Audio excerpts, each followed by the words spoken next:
Welcome back to Soccer Matters here on ESPN 97.5. As we continue on, the show is always presented by John Daspit and the Daspit Law Firm. And recent signing for the Houston Dynamo, he signs as a free agent. You saw him in the MLS Cup final for the Portland Timbers. He is goalkeeper Steve Clark. He joins us now. Steve, first off, happy holidays. Welcome to Houston. And where's your head at right now? Man, it's been a whirlwind few days, but just so excited to get it announced, to make it official, say goodbyes to everyone in Portland, and also the welcome from the Houston fans and the organization has been fantastic. So just a fun couple of days, really. Yeah, how emotional was that? Because not only, playing in front of that rabid fan base in the Pacific Northwest, but this also comes off being in the MLS Cup final. It's a lot of heavy stuff going on there. It's been a couple long weeks, and certainly like getting so close to winning a cup. But to be honest, I was ready to go. I think that chapter was closed. That era was over. And not in a negative way, but just the reality. I was ready to move. But we said got our goodbyes, and it's nice when you leave a place because I left a legacy there, and I mean that also on the field, but with people. I think you'll get to know me and my wife. We just really love people. We really love being in the community. So part of that was nice to hear from everybody in Portland and also tell them how much they meant to us. New Dynamo goalkeeper Steve Clark coming from the Portland Timbers. I want to go back to what you just said, because that was very interesting. You kind of felt your time was up. What does that mean? Take us a little bit deeper into that, because most people are going, wow, he's playing in front of packed houses. He's on a tremendous team in an organization with legacy and history. What does that mean? Well, I just think look, I was there for 4 seasons. We won an MLS back. We went to 2 MLS Cups, 2 Western Conference finals. And as a player, when I heard about the Houston Dynamo opportunity, it's like I needed that fresh motivation. It was like fertile soil, you know what I mean? And I'm a player who you see the performances on the field, but for me, it's the passion is in the locker room with the teammates, building a culture of winning. And Pat just basically saying, look, he's looking for a guy like me. He wants to install me to change this culture, to get a real competitive culture and training. That's something that I really live for. And again, it's nothing like negative towards Portland, but it's just the reality of this business. It takes a lot of motivation and a lot of energy for me to be at my best. And I needed a new team to do that. Yeah, I'm looking forward to digging into your career, because I think it's amazing. The trials, the tribulations, the successes, the disappointments, all the things that come with a long career that you've put together. What were your conversations additionally with Pat Onstad like? Because look, this is goalkeeper to goalkeeper when you're talking to him, right? No, absolutely. Well, Pat and I know each other really well. We were in the trenches for 3 years in Columbus. So we went through the highest of highs and the lowest of lows there. So, he knows my character. He knows the effect I can have on a team. And then from our side, the ownership group and Pat coming in, and really it's always fun to come in with a change of regime, a change of culture, and to be a part of that is something it's a lot of fun in your career. And I just couldn't say no to it. Talking to Steve Clark, new Houston Dynamo goalkeeper. Excited to see him here in Houston. Let me go into Oakland University in Michigan, which is one of the best kept secrets in the country when it comes to having a great soccer program. Just take me through, being a Michigan bred guy, you grow up, you go to Oakland, which has got a big reputation locally, and what your college career meant to you. Absolutely. Yeah. Oakland University. I was just at their basketball game versus Michigan State the other day with the head coach, who's a good friend of mine. I mean, a great soccer school. I came out of high school, not very heralded. So I walked on to Oakland, and Eric Pogue, who's now the head coach. He was like the goalkeeper whisperer. He had great goalkeepers on either side of me. And it was a place where, from a young age, I had a vision of, what I wanted out of my career, like where I wanted to be, and Oakland was the place to go. And it was a great time. I was a student body president there before I left. So I wow. Squeezed everything out of Oakland I could. I had a blast, man.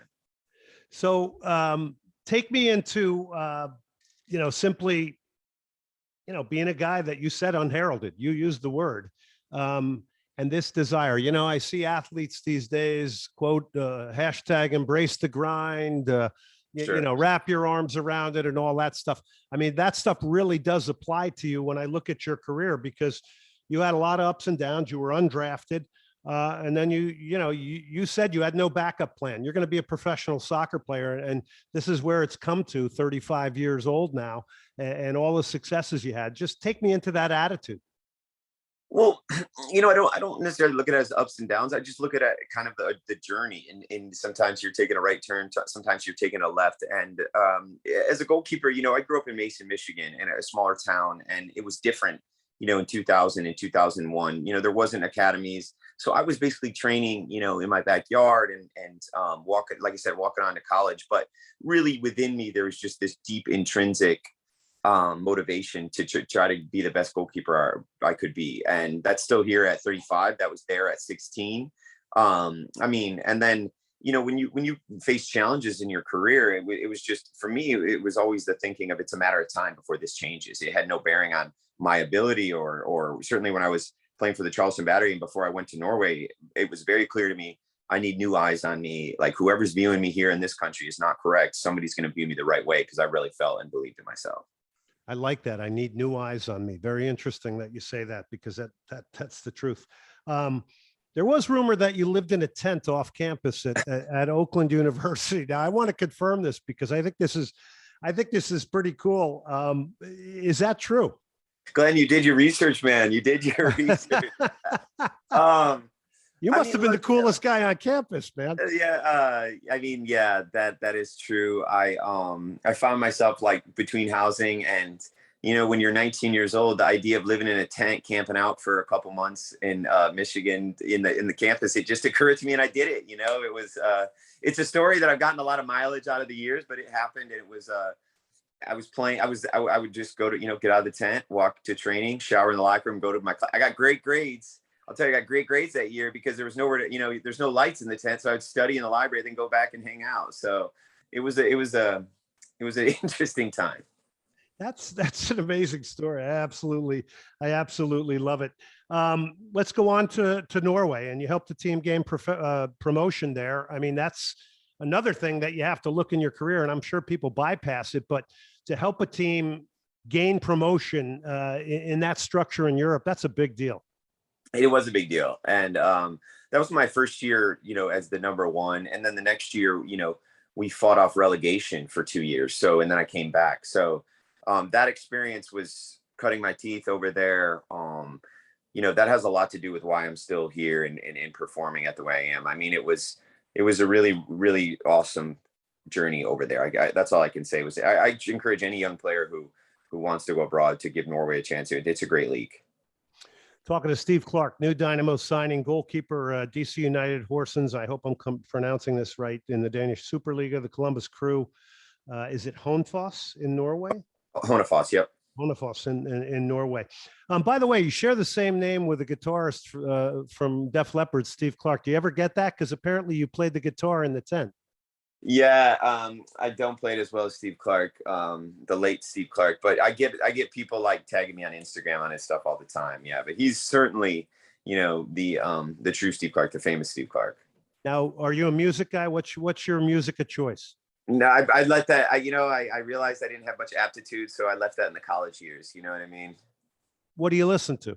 Oh, I like singer-songwriter. I like I can do electronic music. I can do rap. I'm all over the map, super eclectic.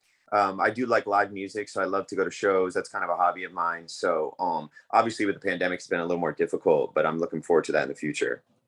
All right. You said you're a little eclectic with your musical taste. I would say you're a little eccentric as a goalkeeper. I always love doing games that you were in because I feel there's a bit of an entertainer in you a little bit as well, which makes, to me, the game a little bit more interesting. Is that fair to call you a goalkeeper that, goalkeeper coaches probably don't want to hear the word eccentric, but is that fair to say? Well, I think that part of my technique and the way I see the position is a little unorthodox. So there's some of that in there, but also, when I play with a lot of passion, and I leave everything out there. And, perhaps some people might think that's an acquired taste, but, I interact with the crowd a little bit. I'm just giving everything to the moment of the game. And sometimes that calls for different things for me. It certainly doesn't take away from my performance, but I do kind of see myself as a performer. And, look, Glenn, we're playing pro soccer. This is where there's pressure, there's media, there's criticism, but let's have some fun too. You know what I mean? This is a journey that's going to be short for everybody. So I'm soaking up every second of that game. Yeah, I'm glad you said that because people think I'm way too serious. So you know what? I need to lighten up too. I appreciate that. And we're going to have a lot of fun with you being in town here. So let's talk about the goalkeeping position. And maybe, you're a 35-year-old man now. That position has changed a lot through your lens in playing it. Tell me a little bit now, as we've progressed with the goalkeeping position, where you see it now and how you've had to change with it.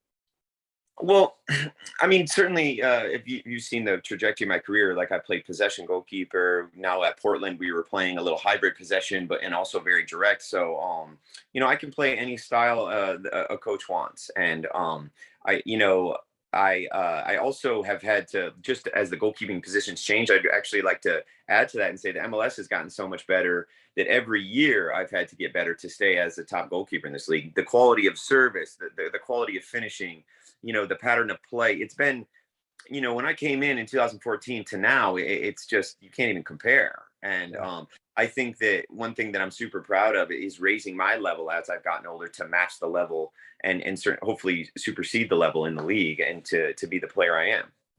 So what technical or maybe mental thing did you have to change maybe the most to continue on this ascent, like you just said, to keep up with the way Major League Soccer is changing? Because you just brought out a great point, because that's something certainly I've seen from calling games, is just the quality of delivery and service, just how much better it is, right? To your point, and that affects you.